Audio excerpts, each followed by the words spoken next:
King Charles III stood alone on the steps of Buckingham Palace, his eyes glassy under the heavy crown that now felt more like an iron weight than a gleaming symbol of power. The banners fluttered in the wind that afternoon, the Union Jack snapping sharply against the pale grey sky, almost as if the very fabric of the United Kingdom was protesting this new chapter that felt startlingly empty without Queen Camilla by his side. Observers, lined up along the Mall with tiny flags and cell phones lifted to capture history, found themselves whispering not about the triumphant reign of a monarch finally fulfilling his destiny, but about the ghost of companionship that haunted Charles's every solemn nod and fragile smile. It was supposed to be a glorious era, this time when Charles, after waiting longer than any heir in British history, would finally take the throne. Camilla had been more than a consort. She was his confidant, his gentle guide through decades of scandal, heartbreak, and relentless tabloid carnage. Together they had braved public contempt, secret tears, and the awkward twisting of royal tradition to carve out their own love story. But without her standing nearby, wearing that slightly mischievous grin as though sharing a private joke with her husband amid all the fanfare, the entire spectacle felt hollow. Behind palace walls, the atmosphere was even more strained. Courtiers spoke in hushed tones, anxious not to be overheard by reporters eager for gossip.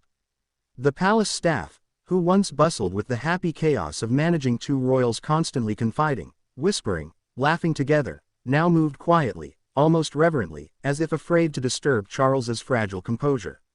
They remembered how Camilla could lighten any mood with her earthy chuckle and how she was known to wink at nervous footmen just to put them at ease. With her gone, the state apartments seemed colder, the chandeliers a touch dimmer, the antique clocks ticking a bit too loudly in otherwise silent rooms. Into this gloom stepped Prince William and Kate Middleton, arriving from Windsor with practiced poise and the subtle glow of a couple long accustomed to the heavy scrutiny of cameras. Kate, elegant in a fitted navy coat that seemed to shield her from more than just the English breeze, lightly squeezed William's hand as they entered the palace. Their eyes darted from gilded portrait to darkened corner, searching, perhaps, for the ghost of the laughter that used to echo here. They were there to support the new king, certainly, but also to steady the institution itself, to embody, with every carefully choreographed step, the promise that the monarchy would endure. Yet the real tremor ran deeper. Not far behind them came Prince Harry and Meghan Markle, walking slightly apart from the others. Meghan's tailored cream ensemble was pristine, her smile bright yet undeniably taut. Harry's gaze was restless, flitting to each familiar corridor with an air of conflicting memories, of boyhood races down palace halls, of late-night conspiratorial giggles with his brother, of Diana's gentle voice telling them both to be brave. The reunion of these four was the moment that tabloids had been praying for, a tableau of reconciliation that might heal the splinters left by explosive interviews and transatlantic resentments. Cameras clicked furiously as the two royal couples finally stood face to face, each pair with hands intertwined but bodies stiff. William's nod to Harry was barely perceptible, a quick lift of the chin that seemed to both acknowledge and question, "Are we truly here together again, after everything?" Kate offered Meghan a polite, restrained smile that didn't quite reach her eyes. Meghan responded with a gracious dip of her head, the kind that could be read as either regal humility or carefully practiced diplomacy. Around them hovered aides desperate to ease the tension, offering polite coughs and gentle nudges toward the grand drawing room where King Charles waited. Inside, the reunion was even more strained. Charles sat on a high-backed chair, hands clasped so tightly that the signet ring on his little finger seemed to bite into his skin. When he looked up at his sons, there was a flash, almost too quick to catch, of raw vulnerability, the eyes of a father desperate to believe that family could still triumph over the icy winds of scandal and estrangement. He stood, extended a hand first to William, who embraced him with the stiff, formal hug of a future king acknowledging duty over affection. Then Harry stepped forward, his breath shallow, his eyes suspiciously bright, and folded his father into a longer, almost desperate hold. For one fragile moment, it was as if time rewound, and they were simply father and son, clinging to the remnants of something heartbreakingly simple. But that fragile peace was tested by the mere mention of Camilla's absence. As aides quietly presented a framed photo of the late Queen Consort for the family to view together, a hush fell. Charles's shoulders sank, his lips quivered as he mouthed something only he could hear. William rested a reassuring hand on his father's shoulder, his own eyes suspiciously wet. Meanwhile, Harry shifted uncomfortably, glancing at Meghan, who offered him a supportive nod. It was clear to anyone watching that the loss of Camilla did not just hollow out Charles's reign, it threatened to dissolve the fragile truce keeping this family from fracturing all over again. Outside the palace, the public clung to every rumor and whispered tale, desperate for signs that the monarchy would stabilize. Social media platforms blazed with speculation. Was this reunion merely a photo opportunity, a clever palace script written to soothe anxious subjects?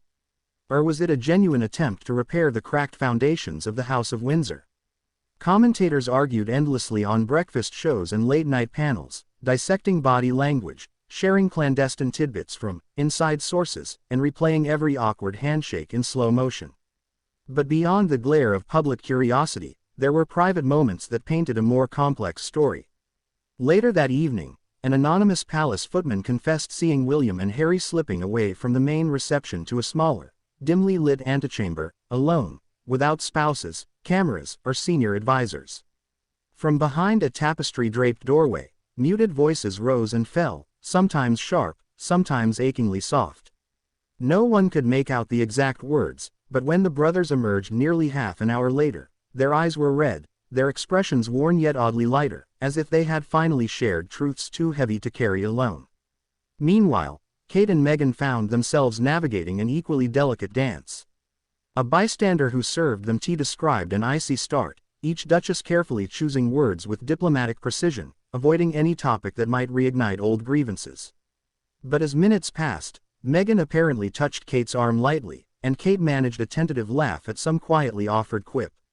It was a moment so fragile it could have shattered with a single misstep, yet it suggested that under the relentless pressure of shared duty, there might still be room for tentative compassion. As the days wore on, London remained a city caught between regal pageantry and whispered uncertainty. Floral tributes accumulated outside palace gates, mingling with handwritten notes that mourned not just Camilla but a vision of family unity that now felt increasingly elusive. Shopkeepers kept televisions tuned to rolling news coverage, where commentators dissected every tiny sign of closeness or conflict. In pubs across Britain, patrons argued with fervor over pints of ale. Was Harry's embrace of his father enough to mend rifts? Did Kate's gentle courtesy toward Meghan hint at genuine thawing? Or was all this merely the finely crafted illusion of a monarchy trained for centuries to mask turmoil behind diamond tiaras and practiced smiles? Yet even as cynics rolled their eyes, there were undeniable glimpses of something tender. When the family stepped out onto the palace balcony days later, Charles stood at the center, flanked by his two sons and their wives. The cheers of the crowd rolled like a tide across the courtyard, and for one breathtaking second, the royals seemed united in shared grief, shared history, and perhaps, just perhaps, shared hope. Charles reached for William's hand on his right and Harry's on his left, pulling them slightly closer until they all faced the mass of onlookers together. Flashbulbs popped, immortalizing an image that many hoped would become the new face of a monarchy reborn from sorrow. But behind palace doors, the story was still unwritten.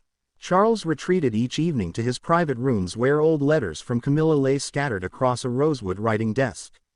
Sometimes he would be found there by trusted aides, head bowed, fingers tracing her familiar, looping script. His grief was a living thing, coiled tightly around every decision he now faced as king. Would he steer the monarchy toward a more inclusive, forgiving future, one where Harry and Meghan truly found a way back? Or would the old wounds prove too deep, the polite smiles too brittle to sustain under the weight of daily royal life? Meanwhile, William and Kate returned to Windsor, Meghan and Harry to their own commitments abroad. Yet sources hinted at more frequent private calls between the brothers, at secret plans for the families to spend quiet time together away from flashing cameras. It was delicate, tentative, so easily fractured by the slightest misunderstanding, yet it was also the fragile seed of something potentially redemptive. In the end, the sad end of King Charles III's reign without Queen Camilla was not just a story of royal duty or public grief. It was a profoundly human tale of love lost, of family wounds struggling to heal under the relentless glare of global attention. It was a saga as ancient as monarchy itself, yet uniquely searing in this modern age of instant headlines and merciless social feeds. So we find ourselves watching, breath held, wondering, can the House of Windsor truly rise from these shadows, or will this bittersweet reunion prove only a fleeting echo of what might have been? What do you think? Is this the beginning of a lasting royal reconciliation, or simply the calm before another heartbreaking storm? Don't forget to like, share, comment, and subscribe for more astonishing insights into the royal family's hidden world. Your support helps us bring you even deeper stories from inside the palaces and beyond.